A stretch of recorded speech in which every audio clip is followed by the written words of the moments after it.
नमस्कार दोस्तों, हिंदुस्तान में ऐसी बहुत सारी धार्मिक स्थल पर यात्रा है जो काफ़ी लोग जाते हैं, लेकिन कुछ यात्रा ऐसी होती है वहाँ पर जाना असंभव होता है। यानी कि हर कोई नहीं जा सकता है, जो किस्मत वाला है वही जा सकता है, क्योंकि वहाँ पर पैसों का भी कोई रोल नहीं रहता है। वहाँ पर एक प्रकृति का पूरा हमें सपोर्ट चाहिए होता है, क्योंकि कुछ कारण से प्राकृतिक आपदा से वो यात्रा कैंसिल भी हो सकती है। कई बार ऐसा होता है कि लोग जाते हैं लेकिन दर्शन नहीं कर पाते हैं। तो हमारे गांव नोगामा के कुछ भाई लोग जो अभी श्रीखंड महेश की विशाल यात्रा पर गए थे लगभग 8-9 दिन पहले, तो उनके दर्शन काफ़ी अच्छी तरीके से हो गए हैं। तो इन सबको हार्दिक शुभकामनाएं, क्योंकि ये दर्शन हर किसी के नसीब में नहीं होते हैं। काफ़ी चढ़ाई है, ऊपर जाना भी मुश्किल है। तो इन्होंने दर्शन कर लिए अच्छे से। तो अब हम इनसे बात करते हैं। तो सबसे पहले हमारे बीच में देखिए टोपी वाले शंकर जी कुमावत, जिनका छाछ का काफ़ी कारोबार है, इनसे हम बात करते हैं। तो शंकर जी, आप कितने दिन पहले गए थे? हम गए थे 16 तारीख को गए थे और आज 26 तारीख के वापस आ गए। मैं कहना चाहूँगा कि इस यात्रा में ये यात्रा बहुत से कठिन है। यहाँ ना तो खच्चर जाते हैं, ना पालकी जाती है, हमको सिर्फ पैदल ही चलना पड़ता है और रास्ते बहुत ही ज़्यादा खतरनाक है। बारिश आती है तो रास्ते काफ़ी खतरनाक हो जाते हैं, फिसलन का भी डर रहता है। मतलब जैसे चाय पीते हैं ना, चाय को फूंक फूंक के पीना पड़ता है। जैसे हर कदम को देख देख के रखना पड़ता है।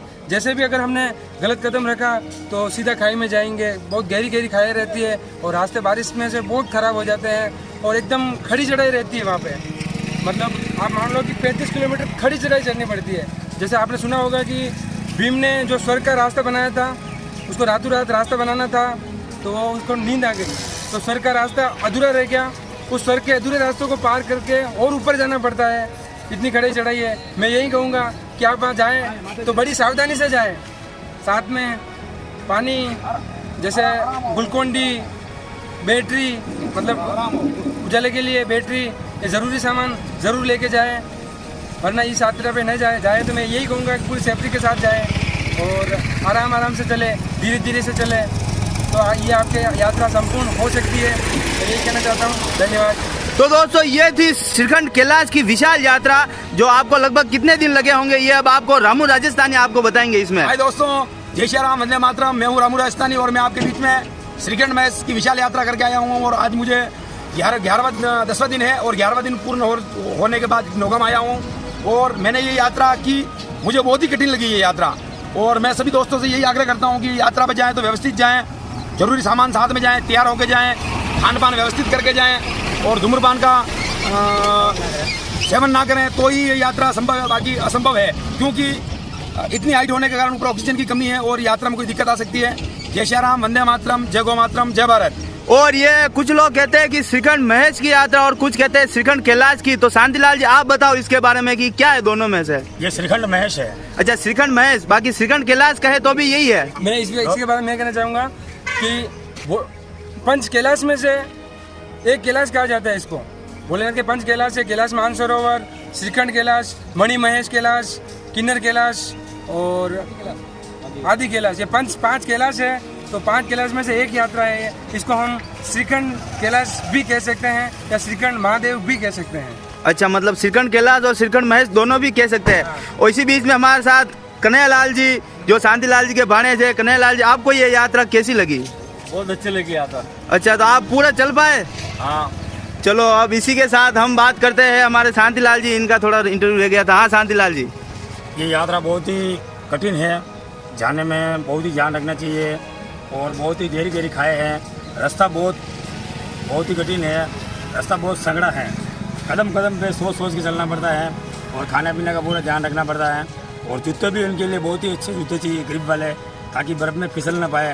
बाकी जूते अगर हल्के होंगे तो भी फिसल सकते हैं और उस यात्रा में बहुत ही खतरा है। और कैलाश श्रीखंड महादेव की यात्रा करने के लिए बहुत ध्यान रखना पड़ता है। जय हिंद, जय भारत। और कितने दिन लगते हैं ऊपर जाने में वहाँ से डायरेक्ट? हमारे को जाने के लिए करीबन 5 दिन लग गए थे। अच्छा, 5 दिन ऊपर जाने के लगे, मतलब जाके आए या फिर टोटल? जाने के 5 दिन लगे। केवल जाने के 5 दिन और आने का? आने में 1 दिन में नीचे उतर गए हम। क्या बात है, 1 दिन में? तो 6 बजे से लेकर शाम को 11 बजे तक चलते ही रहे। अच्छा, मतलब दिन भर चलना ही होता है वहाँ पर। और शांतिलाल जी कह रहे हैं कि 5 दिन लगते हैं चढ़ने में।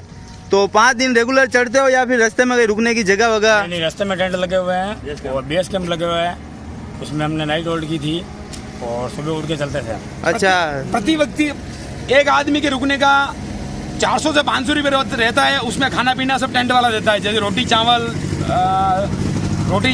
राजमा चावल और दाल वाल, ऐसी रोटी, ऐसी इस प्रकार का खाना वाना देता है। और खाना, रहना, सोना सब उसी टेंट में अच्छा, होता है। मतलब सुविधा सब है, हाँ? बिल्कुल सुविधा सब है। अच्छा, आप रास्ते में रुक भी सकते हो? बिल्कुल 4 दिन रुकना पड़ता है, फिर बाद में जाके दर्शन होते हैं। यात्रा के 4 पड़ाव हैं। जैसे कि ये यात्रा शुरू होती है झांव विलेज से। झांव विलेज से पहला जो विश्राम आता है वो धातरू में आता है। धातरू से भीमद्वार जाना पड़ता है। भीमद्वार से यात्रा शुरू होती है। जो यात्रा सुबह काफिला रवाना होता है 2 बजे। 2 बजे यात्रा श्रीगढ़ में इसकी करके वापस वही भीमद्वार में आना पड़ता है, क्योंकि मौसम खराब हो जाने के कारण ऊपर रुकने की कोई व्यवस्था नहीं है। और ये यात्रा 12 घंटे 13 घंटे में पूरी करनी पड़ती है भीमद्वार से, और वापस भीमद्वार ही आना पड़ता है। फिर बाद वहाँ से नीचे उतरने की, खाने पीने की सब व्यवस्था सामान्य रूप से है।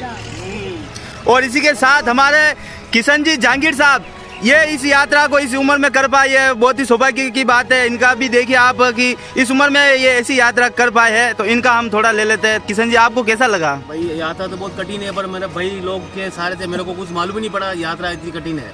तो भाई लोग से हमारा की यात्रा इतनी सफल हो गई और मैं राजी खुशी वापस आ गया। अच्छा, तो किशन जी जहांगीर साहब के साथ में जैसी संगति थी उस हिसाब से उन्होंने ये यात्रा कर ली, क्योंकि काफी एक्टिव लोग थे इनके साथ, तो उन्हीं के साथ ये भी चल गए हैं ऊपर की तरफ। भाई लोग के सहारे में यात्रा करी और राजी खुशी से की मैंने। मेरे को जैसा नहीं लगा कि ये भारी यात्रा है। अच्छा, हाँ। चलो अब हम उस तरफ अपने परशुराम जी भोपा जी है, उनसे हम थोड़ी बात करते हैं। ये देखिए कम्मू मिलता हुआ भोपा जी से। अब हम भोपा जी से इस यात्रा के बारे में जानेंगे कि लोग जा सकते हैं, नहीं जा सकते, कितनी कठिनाइयाँ होती है वहाँ पर। तो भोपा जी, आप पूरा बताओ। जो यहाँ से गए हैं वो वापिस नहीं जाएगा।